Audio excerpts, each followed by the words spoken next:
নমস্কার, আমি আপনাদের রবিকিষণ আজকে নিয়ে এসেছি অসংখ্য প্রশ্নবাণে বিদ্ধ হওয়া ক্রাইম ফাইলসের এক বিশেষ কাহিনী।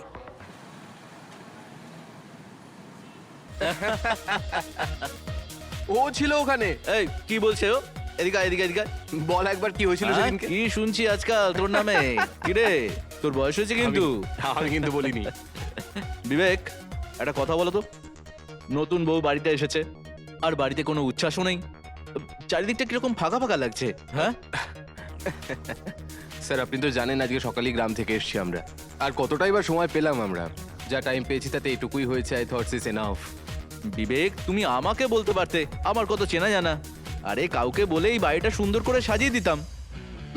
দরকারই তো ছিল না স্যার। দেখুন সবকিছু অলরেডি হয়ে গেছে, বিয়ে হয়ে গেছে, রিসেপশন হয়ে গেছে, গ্রামের সবাইকে খাওয়ানো হয়ে গেছে। তাই আমি ভাবলাম এখানে আমার অফিস কলিগদের ডেকে একটা ছোটখাটো পার্টি থ্রো করে দিই। আপনার ভালো লাগেনি? আরে ভালো লেগেছে বিবেক, কিন্তু এইরকম অকেশনে বাড়িটাকে ভালো করে সাজালে খুব ভালো লাগে, তাই না? নমস্কার দাদা। নমস্কার কুমার বাবু। নমস্কার পাম্মিদি, কেমন আছেন? একদম ঠিক আছে। আরে হ্যাঁ রে বাবা, অনিল বাবু একা বসে আছেন, যা গিয়ে কথা বল। হ্যাঁ মা। পাম্মিদি, যদি আপনি বিবেকের বিয়েটা গ্রামে না করিয়ে শহরে করাতেন তাহলে কিন্তু ধুমধাম করে ওর বিয়েটা আমরা দিতাম। কুমার বাবু, আপনি তো সবই জানেন, প্রথমবার বিয়েটা তো শহরেই দিয়েছিলাম, মেয়েও ছিল শহরের। আপনি তো জানেনই কত বড় অনুষ্ঠান করেছিলাম, কিন্তু হলোটা কি? এবার আমি ভেবেই নিয়েছিলাম, সিদ্ধান্তই নিয়েছিলাম, বিয়ে দেব তো একেবারে গ্রামে, আর মেয়ে সেও গ্রামেরই হবে। আর দেখুন না, আমার আত্মীয় স্বজন পরিবার সকলেই তো গ্রামে থাকে, তাহলে আর সমস্যা কোথায়? আর আপনি দেখবেন সামনে বছর ওদের বিবাহ বার্ষিকীতেও ধুমধাম করব। তাহলে তো ঠিকই আছে। আচ্ছা পাম্মিদি, আর কতক্ষণ অপেক্ষা করাবেন আপনি? নতুন বউয়ের মুখটা কখন দেখাবেন আপনি আমাদের? হ্যাঁ এক্ষুনি। হ্যাঁ রে বিবেক, হ্যাঁ মা। একবার দেখ তো বৌমা তৈরি হয়েছে কিনা। কুমার বাবু, আর একটা কথা, মেয়ে গ্রামের হলেও লক্ষ্মীমন্ত বউ এনেছি আমার ছেলের জন্য। আরে আমি তো কখন থেকে অপেক্ষা করে আছি আপনার লক্ষ্মী প্রতিমাকে দেখার জন্য। তাড়াতাড়ি নিয়ে আসুন। হ্যাঁ ওই তো নিন, এসে গেছে।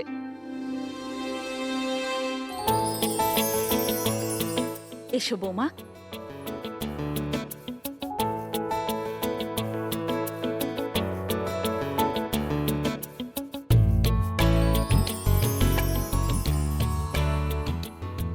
বৌমা, ইনি কুমার বাবু, বিবেকের বস, আর এরা সকলেই ওনার অফিসে চাকরি করে। নমস্কার।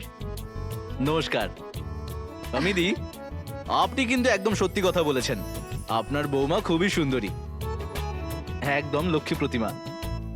আর সোনাম, আমার তরফ থেকে তোমার জন্য এই উপহার, বিয়ের গিফট। নাও বৌমা। Thank you.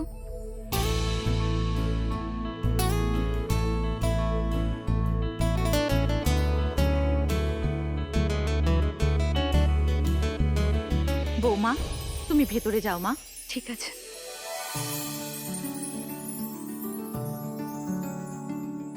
বিবেক, বৌমা ভেতরে চলে গেছে, আজ তোর ফুলসজ্জা, যা ঘরে যা। ঠিক আছে মা। টেক কেয়ার আর গুড লাক।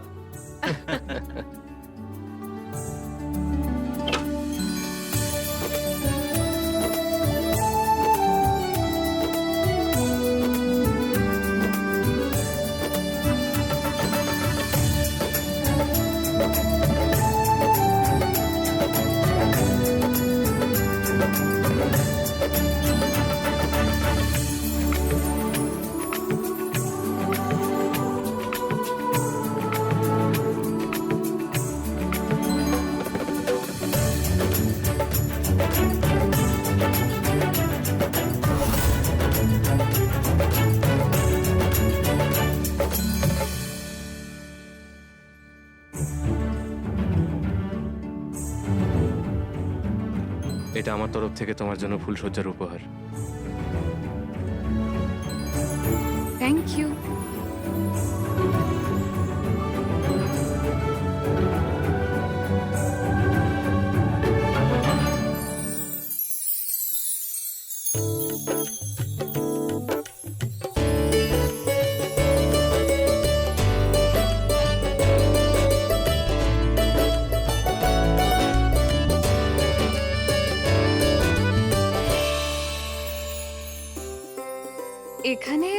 ফুলশয্যার রাতে দুধ খাওয়ানোর নিয়ম নেই? আমি টিভিতে দেখেছিলাম ফুলশয্যার রাতে স্বামী আর স্ত্রী এই নিয়মটা করে। না, নিয়ম তো আছে, কিন্তু দুধ খাওয়ানোর নয়। তার মানে বলছি,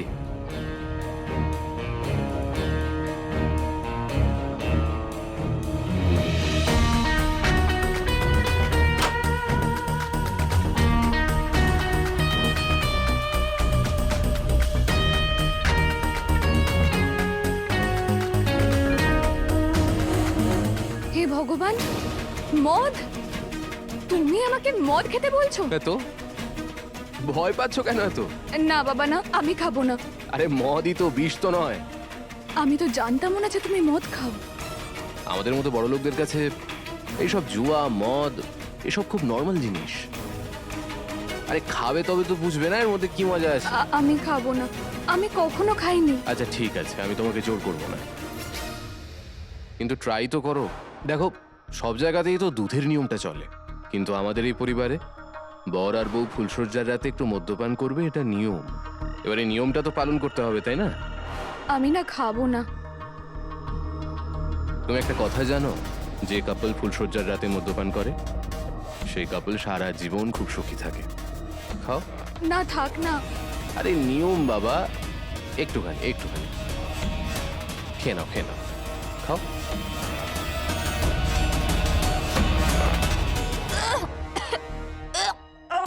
খুব বাজে খেতে, আমি খাবো না। আচ্ছা আমি এতে একটু জল দিয়ে দিচ্ছি, দাও ওই জলের বোতলটা দাও ওখান থেকে। শুরুতে ওরকম একটু মনে হয়, তারপরে সব লাগে না, সব ঠিক হয়ে যায়। এই দেখো একটু জল মিশিয়ে দিলাম আমি এতে, এবার একটু খেয়ে দেখো।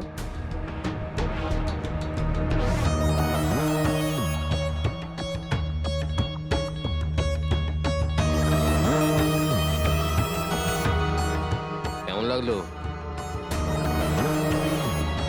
সবকিছু কেমন একটা লাগছে, কিন্তু ভালো লাগছে। আমি তো বলেছিলাম এবার আরো ভালো লাগবে।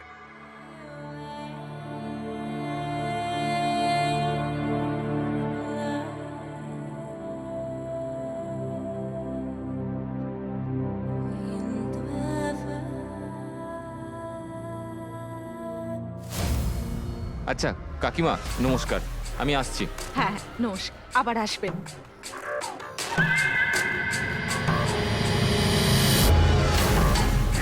বলুন কুমার বাবু, রান্না কেমন ছিল? খাবার তো খুবই ভালো ছিল, কিন্তু আপনার বৌমার হাতের রান্না কবে খাওয়াবেন পামিদি? নিশ্চয়ই, খুব তাড়াতাড়ি জানাবো। আর এটা আমার তরফ থেকে একটা ছোট্ট গিফট আপনাকে।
আরে বৌমা, উঠে পড়েছো?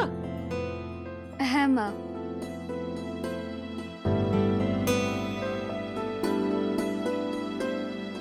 ভালো থেকো।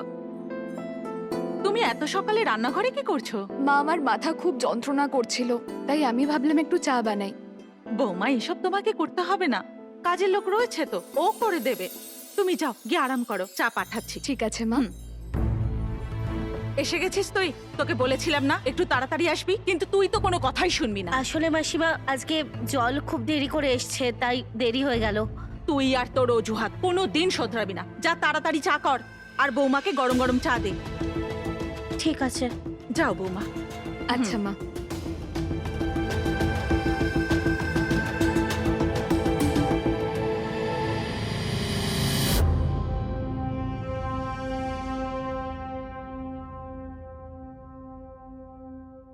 বৌদি উঠুন, এ নিন চা।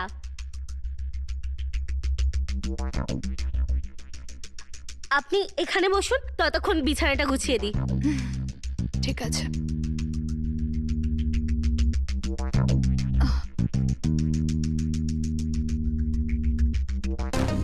এ নিন। Thank you.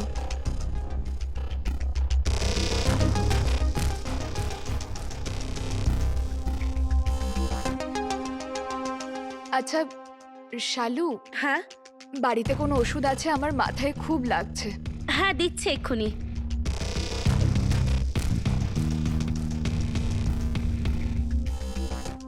হ্যাঁ, এই নিন, আমি জল দিয়ে আসছি।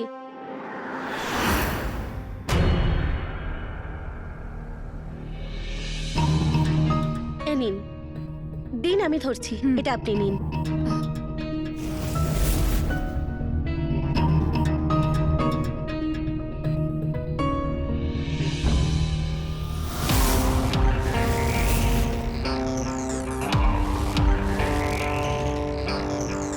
শালু, হ্যাঁ, তুমি এখানে কতদিন কাজ করছো? 3 মাস হয়ে গেল। আর তোমার বাড়িতে কে কে আছে? আমি আর আমার স্বামী, উনি সিকিউরিটি গার্ড। আর কোনো বাচ্চা কাচ্চা নেই? না গো বৌদি, এখনো বাচ্চার কথা ভাবিনি। ভাবছিলাম আগে কিছু টাকা জোগাড় করে নি, তারপর বাচ্চার কথা ভাববো। আচ্ছা, তুমি বিবেক বাবুর প্রথম স্ত্রীর ব্যাপারে কিছু জানো? তেমন কিছু তো জানি না। আমি আসার আগে উনি চলে গেছিলেন। আমি শুনেছিলাম ওনার কোন প্রেমিকের সাথে পালিয়ে গেছেন। এখন এত সুন্দর একটা সংসার, এত সুন্দর পরিবার ছেড়ে কেউ যায়? আচ্ছা বৌদি, তুমি তোমার ব্যাপারেও কিছু তো বলো। কোন গ্রামে থাকো, কে কে থাকে বাড়িতে? আমি বিবেক বাবুর গ্রামেরই। আমার বাড়িতে পিসি আর পিসেমশাই আছে। পিসি আর বাবা মা? আমার ছোটবেলাতেই ওনারা মারা যান, তাই পিসি আমায় মানুষ করেছে।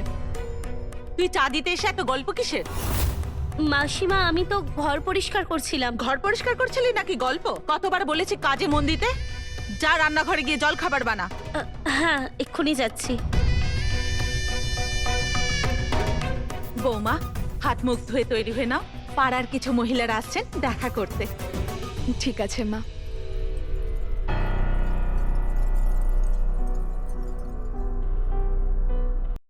আরে দিদি, তোমার বৌমা তো খুবই সুন্দর, খুবই ভদ্রসভ্য, ভালো লেগেছে আমার। আমি এখন আসছি। হ্যাঁ, নমস্কার। নমস্কার।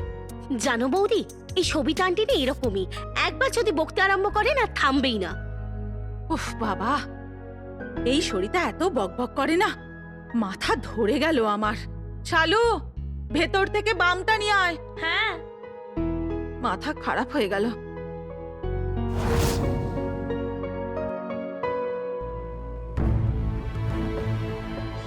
মা, আজ সন্ধেবেলা বিজয়বাবু আসছেন, কাল আসতে পারেনি তাই আজ আসবেন। আর ডিনার এখানেই করবেন। সন্ধেবেলায় না কিছু টেস্টি বানিয়ে দিও ওনার জন্য, ঠিক আছে? আচ্ছা বাবা, বানিয়ে দেবো। মাসিমা, এই নিন বাম। হুম। বাড়িতে লোকজন যখন আসবে আমি কি থেকে যাব? রান্না বান্নাও তো করতে হবে। না না, তুই বানিয়ে দিয়ে চলে যাবি, বাকি সব বৌমা করে দেবে। পারবে তো? হ্যাঁ, পারবো। হুম।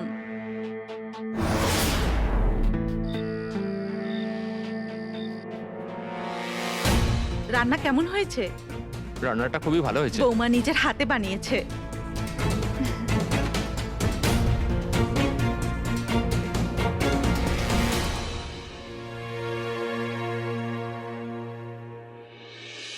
বিজয়বাবু গেছেন? অনেকক্ষণ। ছাড়ো চলো পার্টি করি। না, আজকে না। কালকে তুমি নিয়ম বললে বলে আমি খেয়েছিলাম, কিন্তু আজকে আর না। প্লিজ, আমি খাবো না। হ্যাঁ, তো নিয়ম কি আর একদিনের জন্য হয়? কি? নিয়মটা তো 1 সপ্তাহের জন্য। কিছু হবে না, চলো চলো চলো পার্টি করবো আজকে, হেভি মজা হবে। এসো এসো এসো।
এখানে কি করে?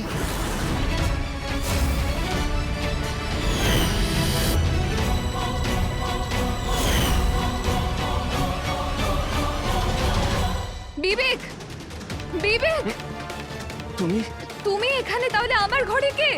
ঘরে আবার কে থাকবে? আমি ছাড়া আবার কে? আমার ঘরে কেউ আছে। কি হয়েছে কি? আরে জানি না, ও হয়তো ভুল দেখেছে, বলছে ঘরে কে না কে আছে। না না মা, আমার কোনো ভুল হচ্ছে না, সত্যি আমার ঘরে কেউ আছে, আমি সত্যি বলছি মা। তুমি তুমি চলো আমার সঙ্গে, তোমরা নিজেরাই দেখে নেবে। আরে কোথায়?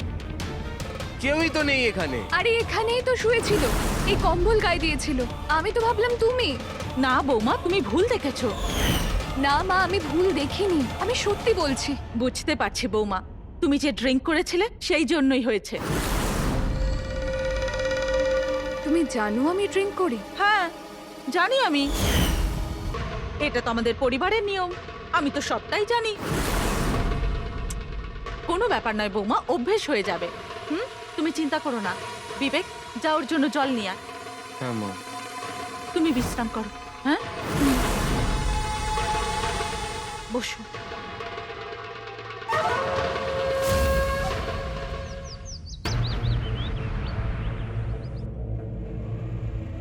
আরে বৌদি, ওঠো।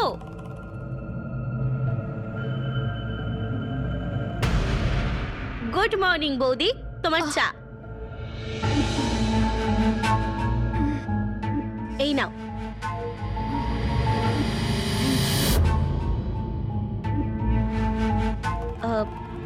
বৌদি, একটা কথা জিজ্ঞেস করবো? হ্যাঁ বলো। তুমিও কি রোজ রোজ দাদার সাথে নেশা করো? না আসলে ওই রোজ রোজ মদের বোতলগুলো। এটা ওদের বাড়ির নিয়ম, নতুন বউকে 1 সপ্তাহ মদ খেতে হয়, তাই জন্যই আমাকে খেতে হয়। আচ্ছা, এরকম কোনো নিয়ম আছে নাকি? আমি তো কখনো এর ব্যাপারে শুনিনি। আচ্ছা তোমাকে একটা কথা বলি, কাল রাত্রে যারা এসেছিলেন না, তোমার রান্নার খুব প্রশংসা করেছেন। আরে মা তো এমনি বলেছে যে রান্নাটা আমি করেছি।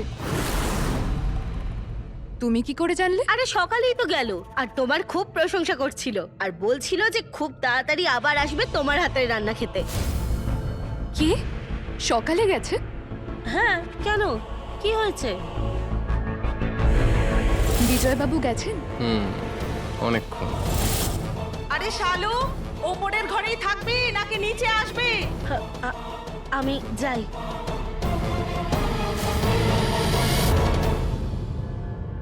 আরে না না দাদা, বৌমা এখানে খুব ভালো আছে, ও খুব ভালো করে সংসার সামলাচ্ছে। হ্যাঁ, খুব গুণী আমার বৌমা, আপনি একদম চিন্তা করবেন না। বৌমা তো আমার মেয়ের মতোই। হ্যাঁ হ্যাঁ, চিন্তা করবেন না। বৌদি, বৌদি কি হলো? বৌমা, কি হলো? কি হলো? আরে সাবধানে ওঠো, দেখে চলতে পারো না, চোট লেগে গেলে। ওই জল পড়েছিল, পাটা পিছলে গেল। দেখে চলতে পারো না? কপালটা কেটে গেছে, অন্ধ নাকি? জলটাও দেখতে পাস না, আর তুই দাঁড়িয়ে দাঁড়িয়ে আমার মুখ কি দেখছিস? যা এখান থেকে। আর তুমিও যাও, যাও এখান থেকে।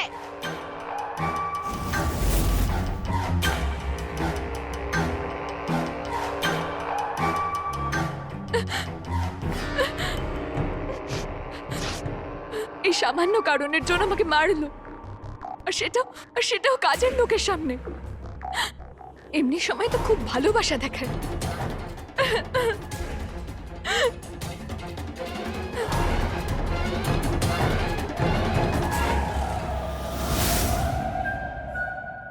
হ্যাঁ স্যার। Sir 1 minute. হ্যাঁ, প্রেজেন্টেশন মেল করে দিয়েছি আমি আপনাকে। আমি চেক করে নিচ্ছি বিবেক, অফিসে দেখা হচ্ছে। Okay sir. বিবেক, সোনাম কেমন আছে? ভালো আছে স্যার।